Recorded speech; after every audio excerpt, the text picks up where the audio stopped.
എല്ലാവർക്കും മനൂസ് കിച്ചണിലേക്ക് സ്വാഗതം. ഇന്ന് നല്ലൊരു ബിരിയാണിയുടെ റെസിപ്പിയാണ്. സോയ ചങ്ക്സ് അല്ലെങ്കിൽ മീൽ മേക്കർ വെച്ച് തയ്യാറാക്കുന്ന വളരെ ടേസ്റ്റി ആയിട്ടുള്ളൊരു ബിരിയാണി. അപ്പോൾ കുക്കറിൽ വളരെ ഈസി ആയിട്ട് നമുക്കിതെങ്ങനെ തയ്യാറാക്കാമെന്ന് നോക്കാം.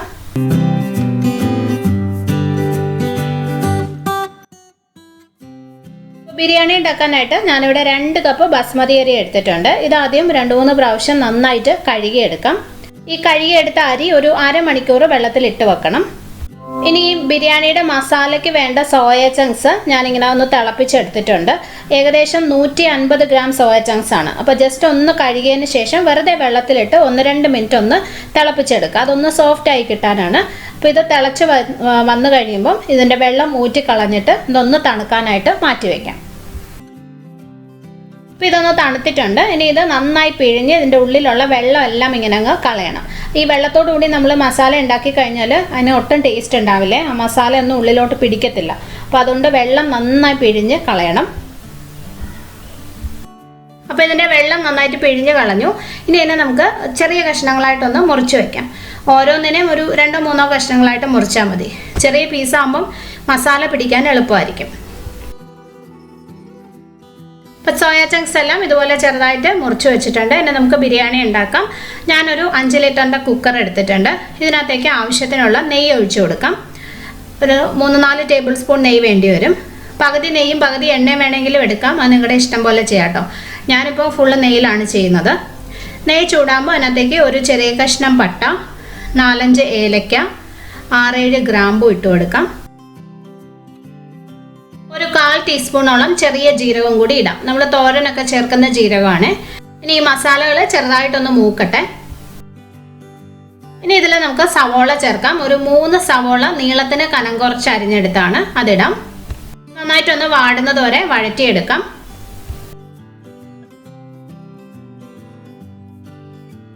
സവോള ഇതുപോലെ ഒന്ന് വാടിക്കഴിയുമ്പോൾ ഇതിനകത്തേക്ക് ഒരു പച്ചമുളകും 1 ടേബിൾ സ്പൂൺ ഇഞ്ചി വെളുത്തുള്ളി ചതച്ചതും ഇട്ട് കൊടുക്കാം. പച്ചമുളക് കൂടുതൽ വേണമെങ്കിൽ ചേർക്കാം, എരിവ് പോലെ. ഞാൻ 1 ഇട്ടിട്ടുള്ളൂ. കുറച്ച് നേരം കൂടി വഴറ്റി കൊടുക്കാം. ആ ഇഞ്ചിയുടെ വെളുത്തുള്ളിയുടെയൊക്കെ പച്ചപ്പ് മാറണം. സവോള കുറച്ചും കൂടെ ഒന്ന് നിറം മാറുകയും വേണം. ഇപ്പോൾ സവോള കണ്ടോ, ചെറുതായിട്ടൊന്ന് ബ്രൗൺ നിറം ആയി തുടങ്ങിയിട്ടുണ്ട്. ഇത് മതി. ഇനി നമുക്ക് ഇതിനകത്തേക്ക് പൊടികൾ ചേർക്കാം.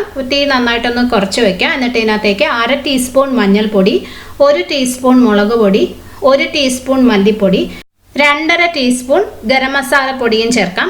ഗരം മസാല പൊടിക്ക് പകരം ബിരിയാണി മസാല ആയാലും കുഴപ്പമില്ല കേട്ടോ. സെയിം അളവ് തന്നെ ചേർത്താൽ മതി, 2.5 ടീസ്പൂൺ.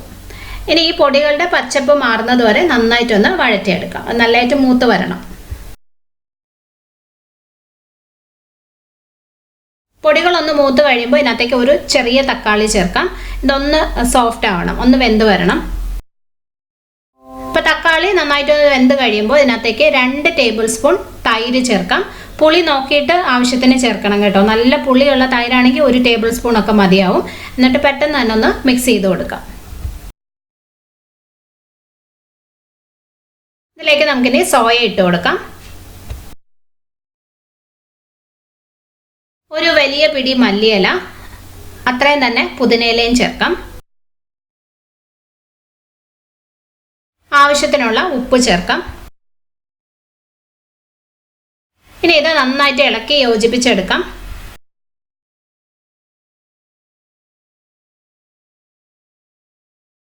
ഇപ്പോൾ മസാല നന്നായിട്ട് മിക്സ് ചെയ്തെടുത്തു. ഇനി ഇതിനകത്തേക്ക് ഒരു 1/2 കപ്പ് വെള്ളം ഒഴിക്കാം. എന്നിട്ട് ഒരു 6-7 മിനിറ്റ് ഒരു ചെറിയ തീയിൽ ഇതൊന്ന് അടച്ചു വെക്കണം. ഈ സോയ ചങ്ക്സിനകത്ത് മസാല പിടിക്കാൻ കുറച്ച് ബുദ്ധിമുട്ടാണ്. നമ്മൾ സാധാരണ ചിക്കനും വെജിറ്റബിൾസും ഒന്നും വെക്കുന്ന പോലെയല്ല. അപ്പോൾ അതുകൊണ്ട് തന്നെ ഇതിനകത്ത് വെറുതെ വെള്ളം ഒഴിച്ച് അരിയൊക്കെ ഇട്ട് വേവിച്ച് കഴിഞ്ഞാൽ ഇതിനകത്തോട്ട് ഒട്ടും മസാല പിടിക്കില്ല. അപ്പോൾ ആ ഒരു പച്ച ചുവ തോന്നും. അതുകൊണ്ട് ഇതിനകത്ത് അരിയും വെള്ളമൊക്കെ ചേർക്കുന്നതിന് മുന്നേ കുറച്ച് ഒരു 1/2 കപ്പ് വെള്ളം ഒഴിച്ച് ചെറിയ തീയിൽ ഇതൊരു 6-7 മിനിറ്റ് ഇതുപോലെ വെറുതെ ഒന്ന് അടച്ചു വെക്കാം. അതിനകത്തോട്ട് നന്നായിട്ട് മസാലയൊക്കെ അങ്ങ് പിടിക്കണം. ഇപ്പോൾ ഈ ചേർത്ത വെള്ളം നന്നായിട്ട് അങ്ങ് വറ്റുകയും വേണം. അപ്പോൾ അതുവരെ വെറുതെ ഒന്ന് അടച്ചു വെക്കാം. ചെറിയ തീയിൽ വെക്കണം. ഇനിയിപ്പോൾ വെള്ളം വറ്റിപ്പോയെന്ന് തോന്നിയാൽ കുറച്ചും കൂടി വെള്ളം ഒഴിച്ചു കൊടുക്കാം കേട്ടോ. നിങ്ങൾ നോക്കി ചെയ്താൽ മതി. ഞാനിപ്പോൾ 1/2 കപ്പാണ് ഒഴിച്ചിട്ടുള്ളത്. പിന്നെ നമുക്ക് ഇതൊന്ന് അടച്ചു വെക്കാം. അപ്പം ഞാൻ ഇതിനകത്ത് വെയിറ്റ് ഒന്നും ഇട്ടിട്ടില്ല. സോയ ചങ്ക്സ് ഞാനിപ്പോൾ ഒരു 6-7 മിനിറ്റ് വേവിച്ചിട്ടുണ്ട്. കണ്ടോ, വെള്ളമൊക്കെ വറ്റി ഇതുപോലൊരു മസാലയായിട്ട് വരും. അപ്പോൾ ഇതിനകത്ത് നന്നായിട്ട് അത് പിടിച്ചിട്ടും ഉണ്ട് മസാലയൊക്കെ. നിങ്ങൾ ഒരെണ്ണം ഒന്ന് എടുത്ത് കഴിച്ച് നോക്കുമ്പം അറിയാൻ പറ്റും. പിന്നെ ഇതങ്ങനെ വെന്ത് ഉടഞ്ഞു പോകുന്ന ഒരു പ്രശ്നമില്ല. അപ്പോൾ അതുകൊണ്ട് തന്നെ കുറച്ചൊന്ന് വേവ് കൂടിപ്പോയാലും കുഴപ്പമില്ല, ബിരിയാണിയിൽ അത് അതുപോലെ തന്നെ കിടക്കും. ഇനി ഇതിനകത്തേക്ക് നമുക്ക് ആവശ്യത്തിനുള്ള വെള്ളം ഒഴിക്കണം. ഞാൻ ഇന്ന് വെള്ളത്തിന് പകരം തേങ്ങാപ്പാലാണ് ചേർക്കുന്നത്. 2 കപ്പ് അരിയാണ് എടുത്തത്, അതിന് 2.5 കപ്പ് വെള്ളം ഒഴിക്കാം. നിങ്ങൾ എത്ര അരി എടുക്കുന്നോ അതിനേക്കാളും 1/2 കപ്പ് കൂടുതൽ വെള്ളം അല്ലെങ്കിൽ തേങ്ങാപ്പാൽ എടുക്കണം. തേങ്ങാപ്പാൽ ചേർക്കുമ്പോൾ ബിരിയാണിക്ക് കൂടുതൽ ടേസ്റ്റ് ഉണ്ടാവും കേട്ടോ. കട്ടി തേങ്ങാപ്പാൽ വേണമെന്നില്ല, ഒരു 2-ാം പാലിൻ്റെ പരുവത്തിലുള്ള തേങ്ങാപ്പാൽ മതി. ഇനി ഇതൊന്ന് തിളച്ച് തുടങ്ങുമ്പോൾ അരി ഇട്ട് കൊടുക്കാം. തേങ്ങാപ്പാൽ ഇതുപോലെ തിളയ്ക്കാൻ തുടങ്ങിയിട്ടുണ്ട്. ഇനി ഇതിനകത്തേക്ക് നമുക്ക് നമ്മൾ നേരത്തെ വെള്ളത്തിൽ കുതിർത്ത് വെച്ച 2 കപ്പ് ബാസ്മതി അരി ഇട്ട് കൊടുക്കാം.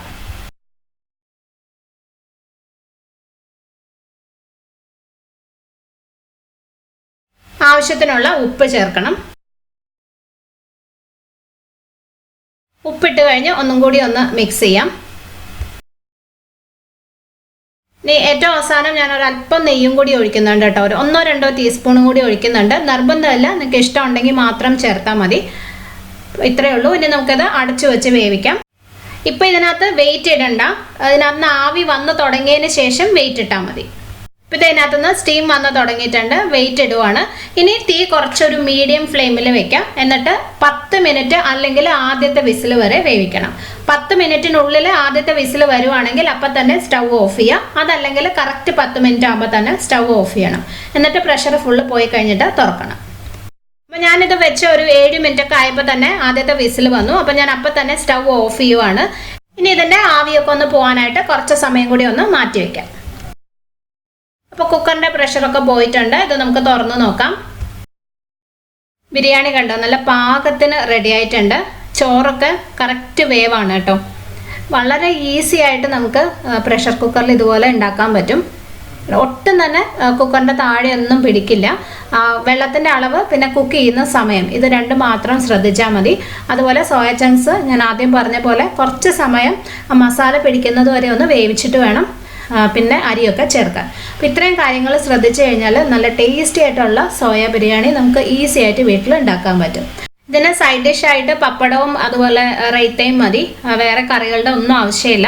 അപ്പോൾ നിങ്ങളും ട്രൈ ചെയ്ത് നോക്കൂ. വളരെ ടേസ്റ്റി ആയിട്ടുള്ള സോയ ബിരിയാണിയാണ്.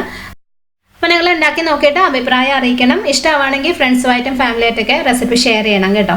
പിന്നെ ഞാൻ എപ്പോഴും പറയുന്ന പോലെ നിങ്ങൾ ചാനൽ ഇതുവരെ സബ്സ്ക്രൈബ് ചെയ്തിട്ടില്ലെങ്കിൽ ചെയ്യാനും മറക്കല്ലേ. പിന്നെ നമുക്ക് അടുത്തൊരു നല്ല റെസിപ്പി ആയിട്ട് ഉടനെ തന്നെ വീണ്ടും കാണാം. Bye. Thank you for watching.